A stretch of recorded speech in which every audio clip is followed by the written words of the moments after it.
Brian Ramirez had been with the Border Patrol for about 6 years when he was assigned to the sector near Lukeville, Arizona. He had joined up after a short stint in private security drawn by the mix of law enforcement and the ability to be outdoors. He spent most of his time driving along the back roads, checking remote trails, and responding to sensor alerts that popped up on his console. He had once wanted to work in a busy place such as El Paso, but he found Lukeville offered him the chance to not have to work in a team. That night, he started his shift at about 8 in the evening. He had driven out to a zone where a few sensors had gone off earlier in the week. He remembered his supervisor telling him that it was just suspected cattle. Sometimes the sensors got triggered by wildlife rummaging around. He had parked his service vehicle a few hundred yards away from the fence and started a slow foot patrol. The area had a stretch of rugged ground with patches of creosote bushes. He moved carefully, scanning with his flashlight, listening for any sign of movement. The air felt still. His boots crunched against sandy soil and small gravel as he walked. He didn't notice anything unusual for the first hour. He paused a few times to sip water or check the faint moonlight overhead. The fence nearby looked like a dark line cutting across the landscape. Beyond it, he could see faint silhouettes of more desert and hills. He sometimes heard coyotes, but that night, there was silence. He wondered if the animals had moved somewhere else. He clicked his radio once or twice to check in, but there was nothing urgent to report. About 40 minutes into his patrol, Brian paused near a slight rise in the ground. He thought he heard something that did not sound normal. It was faint, almost like a hiss mixed with a distant grunt. He tried to decide if it was the wind scraping against something. Then it went quiet again. He shrugged and moved on, telling himself it was probably the wind. His pace stayed slow and he scanned the horizon for movement. The desert can play tricks on the ears, so he didn't put too much weight on that odd sound.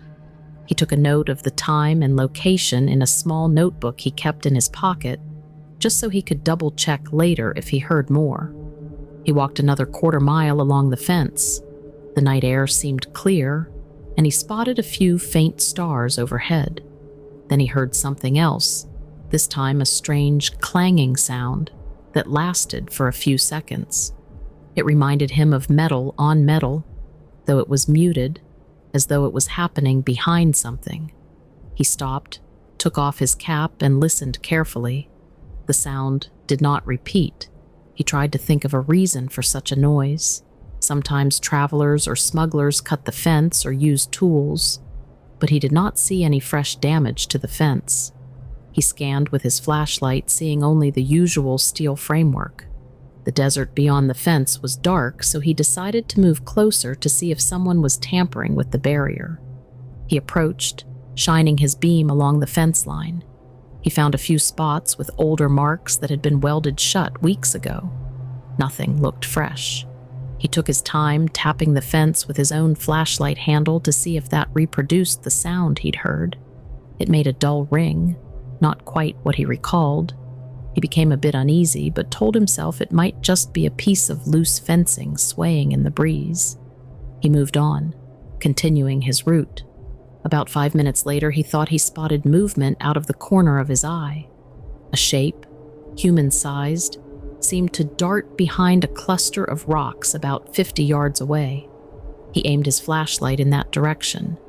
The rocks sat near a small depression, and he had to climb down a bit to reach them.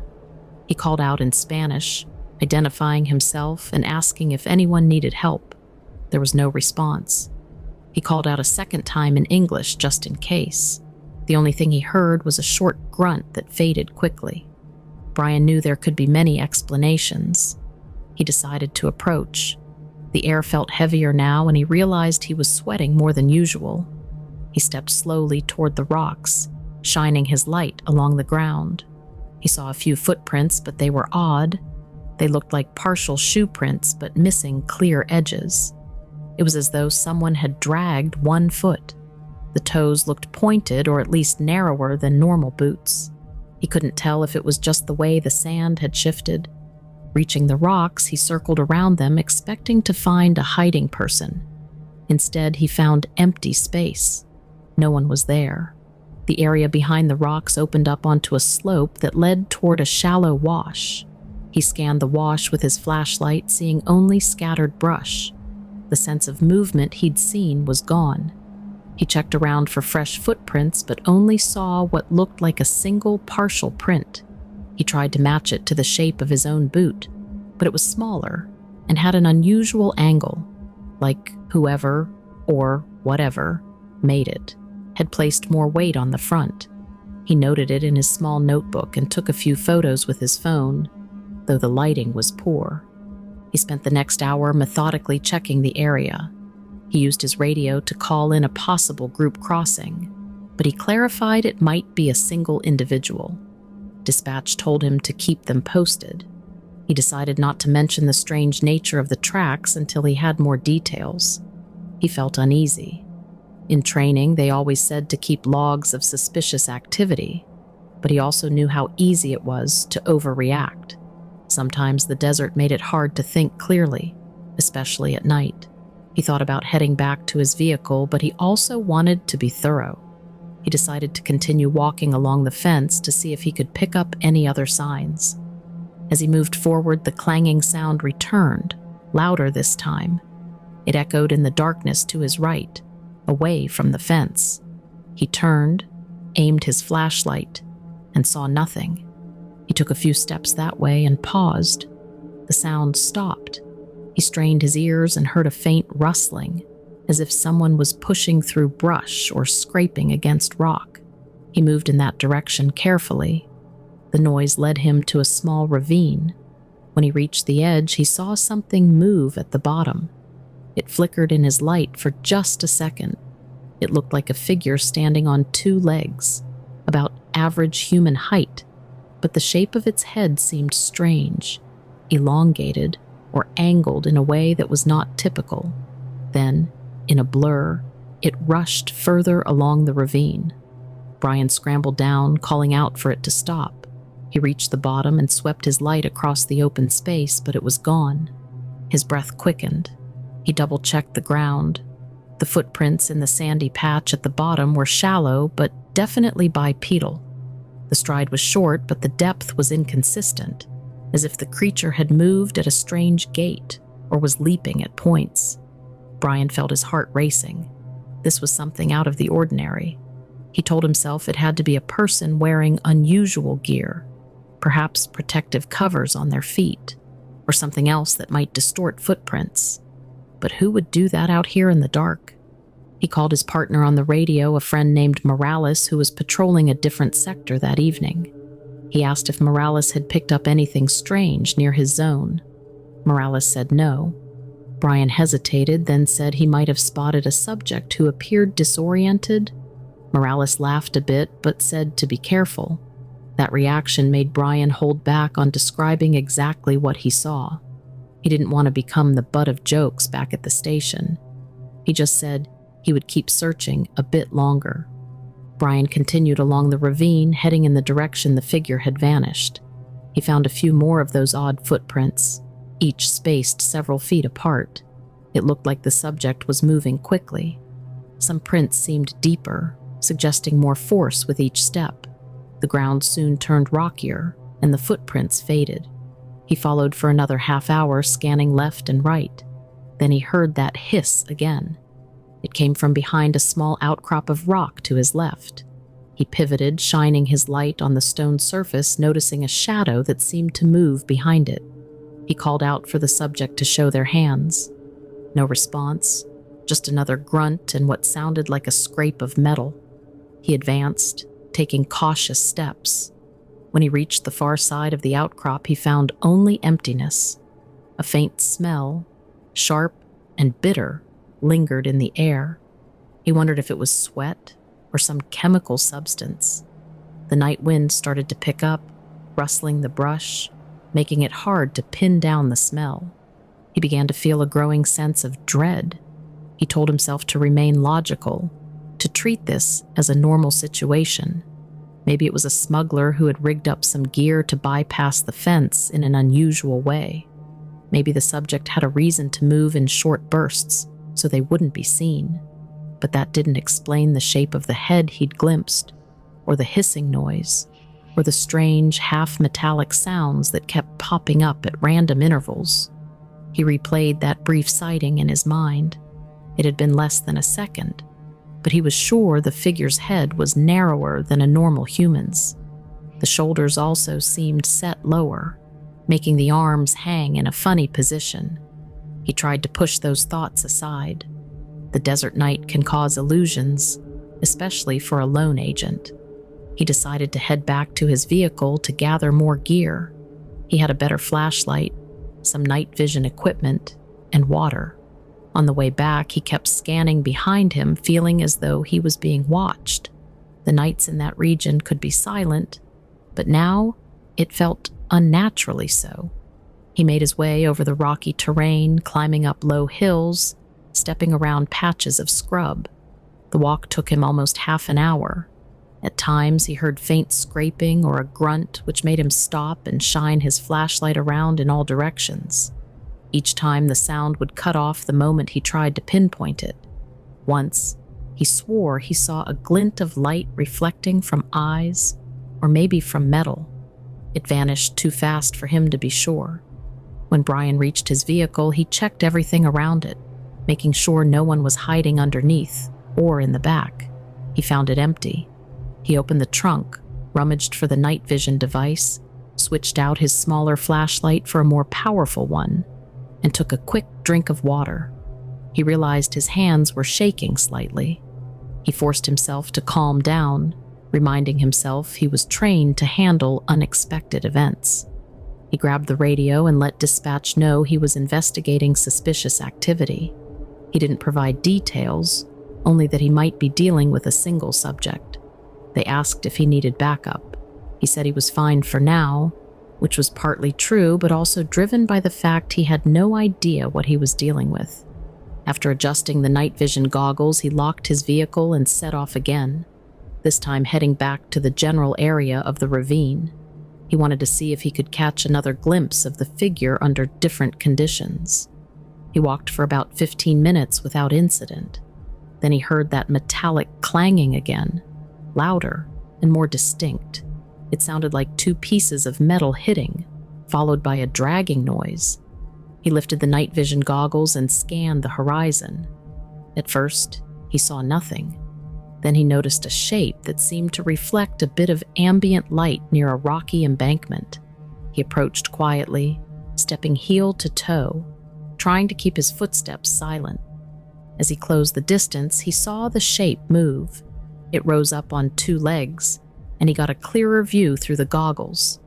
The figure stood around 5.5 feet tall, though the posture was stooped. The arms appeared slightly longer in proportion to the torso. Brian could not make out clothing. If there was anything worn, it blended with the environment. The head had a sloped aspect, with what looked like an extended jaw or snout. He could not be certain in the greenish tint of the night vision.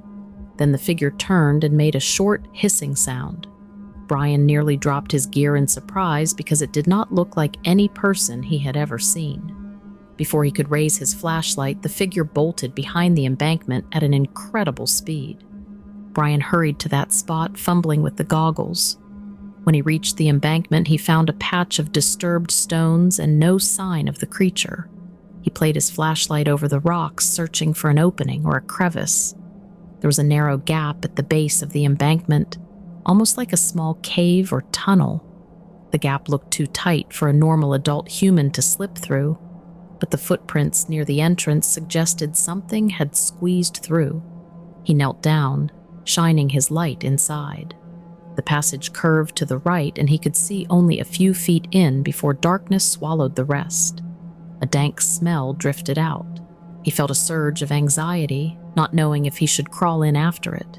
He had no idea how deep that passage went, and calling for backup to search a tunnel was standard protocol. He took out his radio and told dispatch he had found a possible tunnel or cavity. He said he needed another unit for safety. They acknowledged his request and said someone would head his way within 15 minutes. Brian stayed at the entrance, shining his light inside but not going in. As he waited, he heard scraping sounds from within. He thought he could also make out a faint hiss or grunt, as if the creature was still moving around. He tried to angle his light or get a better view, but the passage twisted too quickly. He considered blocking the entrance, but there was no easy way to do so without risking a confrontation in a cramped space. While he waited, the clanging noise erupted again from somewhere deeper inside. Brian wondered if there was metal in the tunnel, maybe old pipes or an abandoned drainage system. Some sections along the border used culverts for runoff, and smugglers sometimes turned them into crossing points. But the shape he saw did not look like a typical smuggler. He ran through possible explanations. Maybe someone wearing advanced camouflage, maybe a person with a physical abnormality, but none of it matched the speed, the posture, and that hissing voice. After 10 minutes, Morales arrived in a patrol vehicle. Brian flagged him over, explaining he'd seen a figure slip into the tunnel. Morales peered into the entrance with his own flashlight. The two of them agreed to wait for one more unit if they actually planned to enter. They were still uncertain what they were dealing with. Morales asked if it might be an animal, but Brian said it was bipedal, possibly human-like. They decided to secure the area and see if anything came out.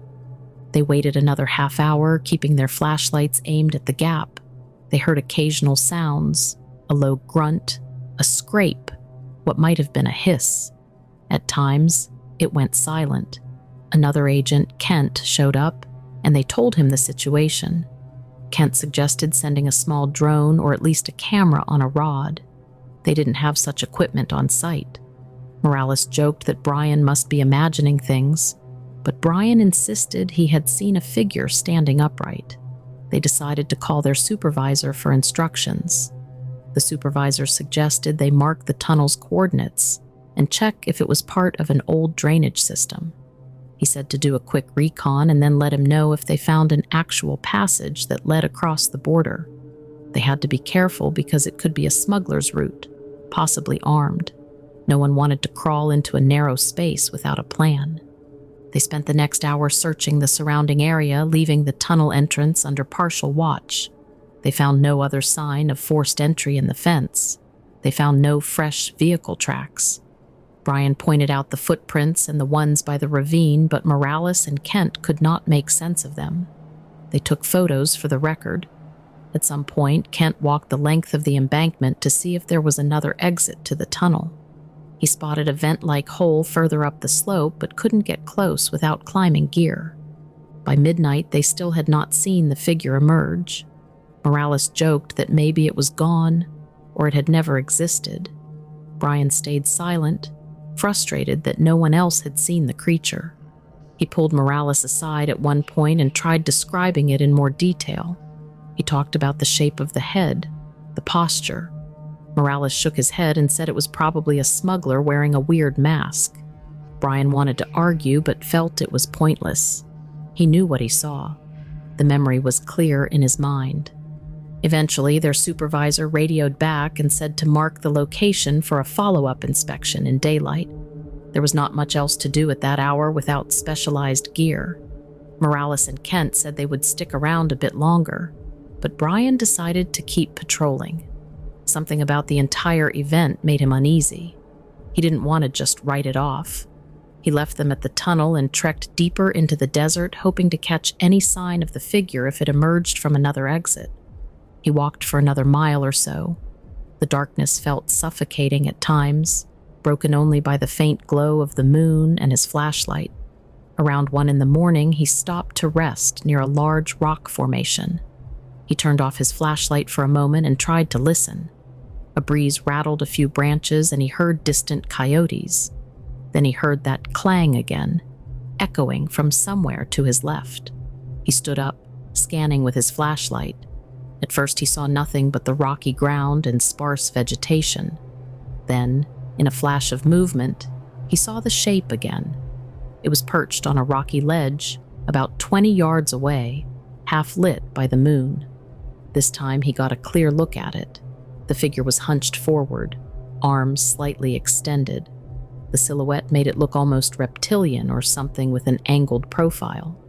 Brian's mind scrambled for an explanation.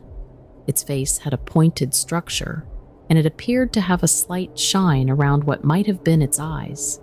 He couldn't see the color in the dark, but the reflection was unmistakable. He froze, momentarily unsure what to do. Then the figure let out a hiss and leapt off the ledge, landing on both feet. Brian shone his flashlight on it. The creature's skin or clothing seemed mottled, blending with the rocky shadows. The arms and legs were thin but looked muscular. Brian took a step backward, raising his free hand in a calming gesture. He tried to speak, but no words came out. The creature emitted a low grunt, then sprinted away at an incredible speed, weaving between rocks. Brian tried to pursue, calling out for it to stop, but he couldn't keep up. He watched it scramble up another ledge and disappear into the darkness. The experience left him breathless. He radioed Morales, stammering that he had just seen something not human. Morales asked him to repeat that. Brian hesitated, then said he saw a subject that definitely was not normal. He gave his location. Morales said he and Kent would come as soon as possible. Brian tried to follow the trail but ended up losing it on the rocky terrain. He found fresh prints, similar to those before, partial outlines that suggested some kind of foot covering or a shape that wasn't a standard boot. He crouched and touched the indentations. They seemed too defined in the front, as if the toes were digging into the soil. He had never seen anything like it, even from unusual footwear used by certain smugglers. He waited for Morales and Kent, shining his flashlight around. Every so often he heard faint noises that could be shifting rocks. Each time he looked up, expecting to see that figure looming above him, but he never spotted it again. When Morales and Kent arrived, they found Brian looking pale and on edge. He told them exactly what he saw. Kent gave him a funny look while Morales studied the ground. Morales admitted the footprints were odd, but insisted there had to be a rational explanation. Brian insisted it moved faster than a person. Morales shrugged, suggesting adrenaline might be playing tricks. Still, they documented the tracks. They all agreed to continue patrolling. They split up, with Brian staying near the rock formations while Morales and Kent circled around to see if they could flush out whoever or whatever it was. They kept in radio contact, methodically covering the area. Brian saw nothing more than a few darting shadows, which turned out to be wildlife. By 3 a.m, the entire place seemed quiet. Brian rejoined Morales and Kent at the vehicles, feeling frustrated and shaken. Morales teased him gently, but he could see Brian was genuinely disturbed. They decided to head back to the station and file a report on the suspicious activity, leaving out the more bizarre details. At the station, Brian tried to write up an incident summary. He found it hard to phrase what he had witnessed. He mentioned footprints, a possible unknown subject, hissing sounds, and a cave-like tunnel. He left out the more explicit description of the shape. He didn't want to be labeled a crank. Morales filed a separate report only referencing the footprints and that the subject fled. Kent just mentioned the tunnel. They all clocked out at about dawn. Brian drove home unsettled by the events. He tried to sleep, but only managed a few hours before waking to the memory of that inhuman silhouette. The next evening, he returned to the station and a supervisor pulled him aside. Apparently, some men from another agency had come by asking questions about the patrol in that particular zone. They seemed especially interested in anything unusual. The supervisor gave a vague explanation about how sometimes different agencies coordinate on cross-border tunnels or hidden smuggling routes. Brian wasn't convinced. He asked who these men were, but the supervisor just said they had federal credentials and told him to cooperate. Brian spent that night again in the same region, alone this time because Morales was assigned elsewhere. He felt anxiety creeping in. Every stray shadow put him on edge. He decided to check the tunnel in the ravine again. When he arrived, he found new signs that the entrance had been disturbed. There were fresh markings in the dirt and broken branches near the mouth. It looked as if someone had widened the opening slightly. He crouched to inspect the ground, noticing fresh footprints that matched the earlier ones. The shape was the same, with that odd front portion. He knelt there for a long moment, scanning the interior with his flashlight. He didn't see any movement inside, but the air smelled stale and had a hint of that sharp odor from before. He tried to recall if it might be ammonia or something else. It was faint, but it made him step back. Over the course of that night, Brian circled the area around the tunnel multiple times. Each time he heard faint scraping or a dull metallic sound in the distance. It was never consistent and always led him on a fruitless search among rocks and small outcrops. At one point, he found a piece of metal pipe lying in the dirt. It had marks on it, possibly from being hit or dragged against something. He left it in place but photographed it. He had a growing sense that something was watching him from the darkness, something that did not behave like a normal person or animal. He tried to radio in about the weird noises, but dispatch had no immediate solution. They just asked if he needed backup. He said he wasn't sure.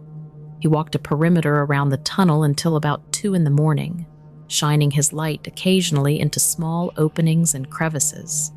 Several times he thought he saw movement on the edge of his vision, but whenever he turned, there was nothing. He tried using the night vision goggles once more, but spotted no clear silhouette. The desert felt more silent than usual, with no coyote calls or insect sounds. Around 3, he took a brief break at his vehicle. He stepped away to stretch his legs and calm his nerves. When he returned, he saw faint tracks near the driver's side door. They were the same unusual footprints. It looked as though something had approached his vehicle, circled it, and then vanished again. He felt a chill as he imagined that creature standing right next to his vehicle, perhaps studying it. He scanned around with his flashlight in a widening circle, but he saw no further prints leading away. He found that bizarre. The tracks just seemed to appear and then end. He checked the time and realized it was close to the end of his shift. He felt he was going in circles with no progress. He drove back to the station and told the same supervisor everything. The supervisor pursed his lips and told Brian to keep quiet about the stranger details. He implied they would handle it internally. Brian tried to press for more information but was told to drop it. After that, Brian noticed an increase in official vehicles near the area. Unmarked SUVs, men wearing dark clothing who didn't speak to the rank-and-file agents. Brian asked Morales and Kent if they saw anything. They shrugged, saying the men just seemed to be surveying or taking measurements near that tunnel. No one explained why. Brian's next shift was scheduled 2 days later. In that time, he tried to read about weird sightings in that region, but he found nothing official. He started to feel like he was crossing a line into rumors and speculation. He considered calling in sick to avoid the tension, but he went to work, determined to see if the creature would show up again. That night, everything was calm. The following night, the same. Then, on the 3rd night, something happened. A sensor triggered near the ravine around midnight. Brian responded, but when he arrived, he saw one of those unmarked SUVs parked near the fence. He found no one in it, and the doors were locked. He walked around it, shining his light, feeling uneasy. He heard a commotion coming from further ahead toward the ravine. It sounded like voices, along with that same metal clanging. He jogged toward the noise, staying low in case it was a dangerous situation. As he reached the ravine, he saw beams of light sweeping across the rocks. There were men in some kind of gear, possibly helmets. He counted 3 or 4 of them. They seemed to be searching near the mouth of that tunnel. Then, from behind a boulder, that creature appeared, hissing loudly. The men yelled something Brian couldn't quite catch. The creature spun around, and for a brief moment, Brian saw it clearly in the glow of several flashlights. It stood about 5.5 feet tall, covered in a dark or scaly surface. though it might have been some form of suit. The head was elongated, the eyes large and reflective. It then darted away with crazy speed, leaping over a rock ledge. One of the men swore and gave chase. Brian crouched behind a nearby bush, his heart pounding. He realized these men were not standard border patrol. They were something else, possibly a federal task force. They had known about the creature, or at least they seemed prepared. The men spread out, scanning the area, but the creature apparently vanished into the darkness. Brian considered revealing himself, but the men were clearly on a mission and might react badly if surprised. He waited, listening to their terse comments about corralling it and not letting it cross back. After a few minutes, they regrouped and moved down into the tunnel. Brian stayed where he was, unsure if he should follow. Within minutes, the desert went quiet again. The men must have gone deeper in. Brian waited another half hour, hidden behind that bush. At one point, he thought he heard a shriek echo from underground, followed by muffled shouts. Then it all went silent. Eventually, one of the men emerged, scanning the area with a strong flashlight. Brian pressed himself flat, avoiding detection.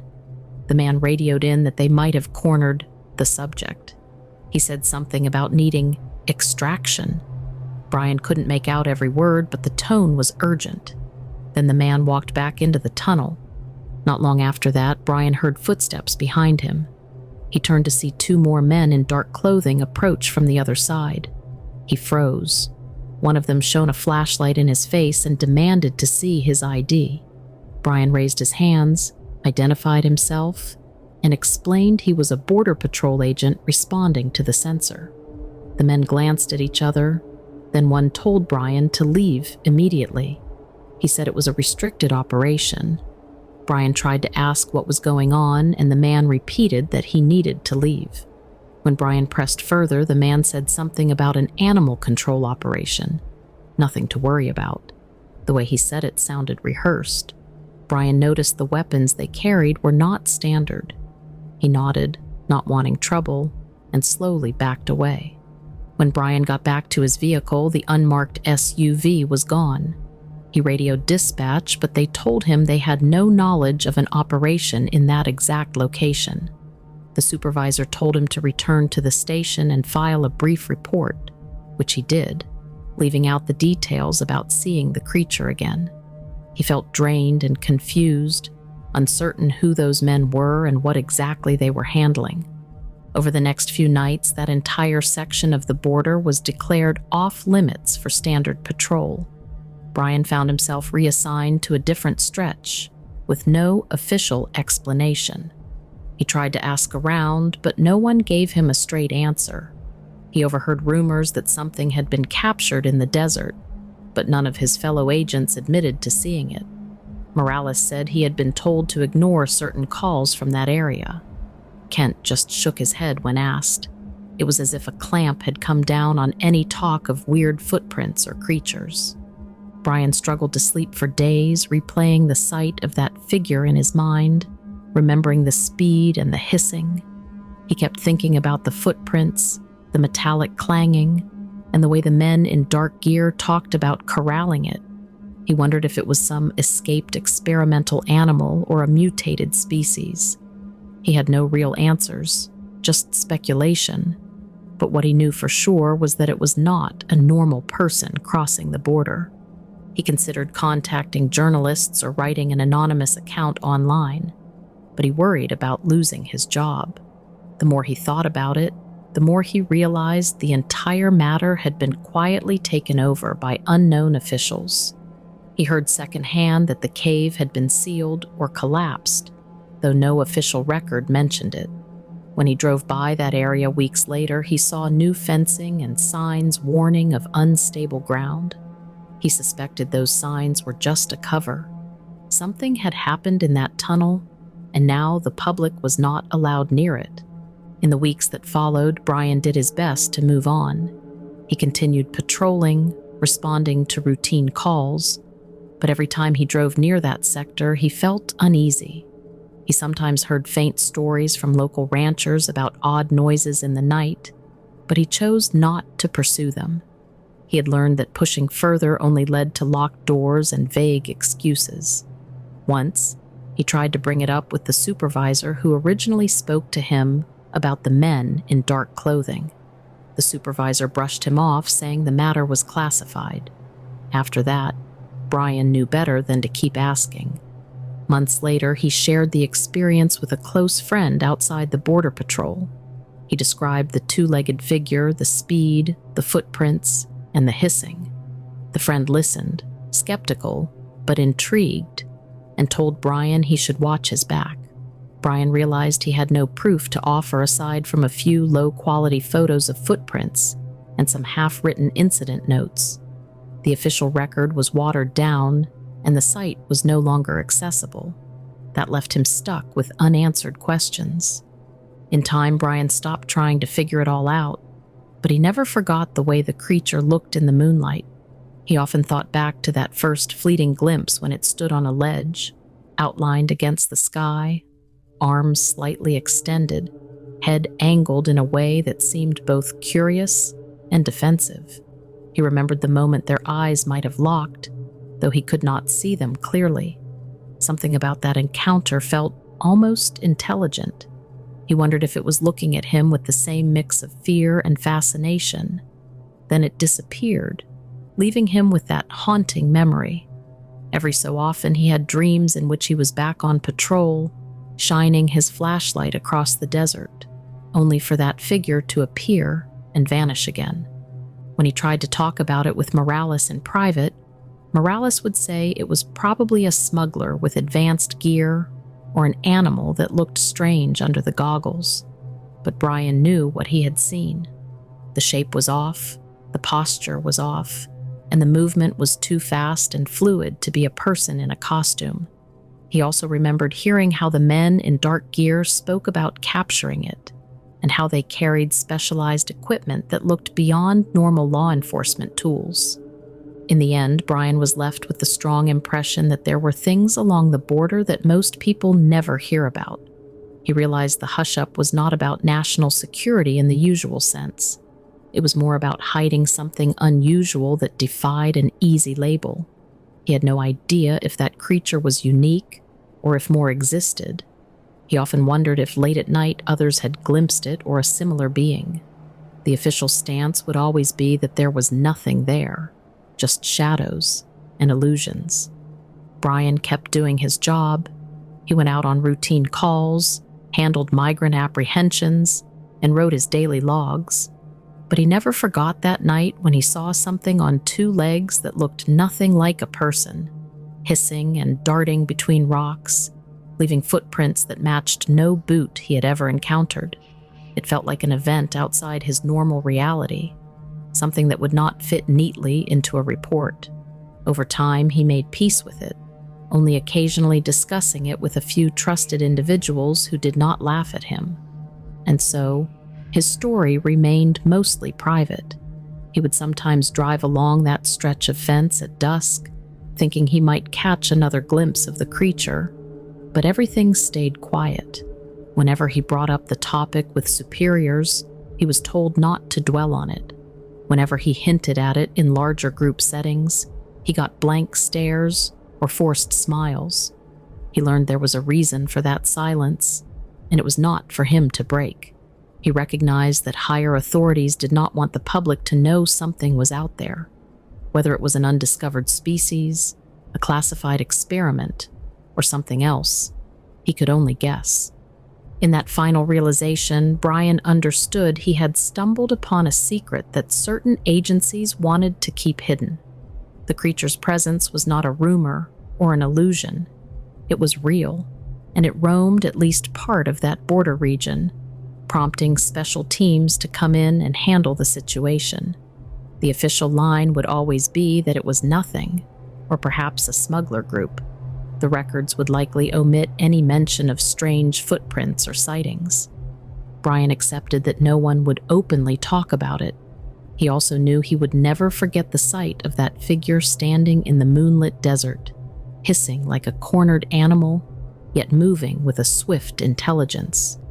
He believed the truth was out there, sealed away in that tunnel or locked in some classified file. For him, the question remained unanswered, but for whatever reason, those in power had decided it was best for the public to remain unaware, and that, as far as Brian could tell, was the end of it.